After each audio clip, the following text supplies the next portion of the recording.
Assalamualaikum warahmatullahi wabarakatuh. Berjumpa lagi dengan saya Syarif Husin. Di video kali ini saya akan membagikan cerita tentang sejarah lahirnya Daulah Utsmani. Untuk itu, bagi teman-teman yang belum subscribe dulu.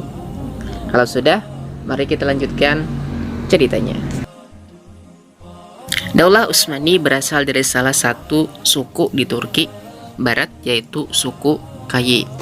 Pada waktu Genghis Khan melakukan agresi di wilayah Turkistan yang didiami suku Kayi. Merasa terancam sebagai pemimpin suku Kayi, akhirnya Sulaiman Shah meminta perlindungan dari penguasa Transoksania yang bernama Jalaluddin Munggurbiti bin Khawarizmi. Namun pada akhirnya Transoksania berhasil dikuasai oleh tentara Mongol. Sulaiman Shah memimpin anggotanya untuk pergi ke Kurdistan dan ke Azerbaijan.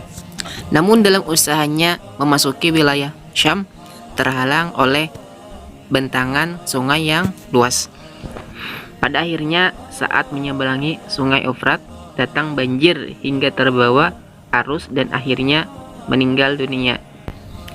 Sulaiman Shah meninggalkan 4 orang putra. Yang pertama Sankur Takin, yang kedua Tokday, yang ketiga Ertugrul, dan yang keempat Dandan.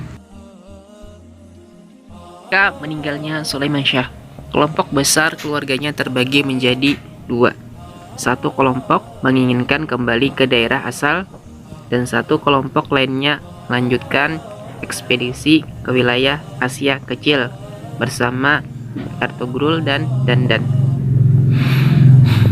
Dalam perjalanan, Ertugrul, putra ketiga dari Sulaiman Shah, diangkat sebagai pemimpin baru hingga akhirnya mereka menetap di Anatolia. Ketika terjadi pertempuran antara pasukan Sultan Alauddin I dari Bani Seljuk Rum dengan Kekaisaran Bizantium Romawi Timur, maka Ertugrul dan para pengikutnya membantu pasukan Alauddin I hingga mencapai kemenangan.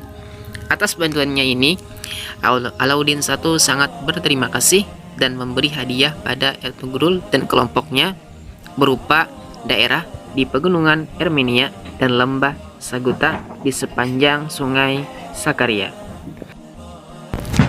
Ertugrul dan pasukannya mendapat tugas dari Alauddin I untuk menaklukkan dan menguasai daerah pesisir Laut Hitam, Kebrusha hingga Exeter. Oleh Alauddin I, pasukan Ertugrul diberi gelar Muqaddamah Sultan atau tentara pelopor Sultan. Sedangkan Ertugrul sendiri menyematkan gelar untuk dirinya Sultan Uki atau Kening Sultan. Pada tahun 1280 Masehi, Ertugrul meninggal dunia. Oleh Alauddin I, diangkatlah putranya yang bernama Utsman sebagai penggantinya. Karena kesetiaannya, Alauddin I memberi gelar Bey pada Utsman dan diberikan daerah yang lebih luas serta dapat memakai mata uang sendiri. Bahkan namanya juga disebut dalam setiap khutbah Jumat. Pada tahun 1299 Masehi, Ghazan Khan dari Mongol menyerang Seljuk Rum, tetapi serangan itu bisa digagalkan oleh Utsman. Tak berapa lama dari peristiwa itu, Sultan Alauddin I meninggal dunia. Sementara Sultan Alauddin I tidak memiliki putra yang pantas menggantikan kedudukannya.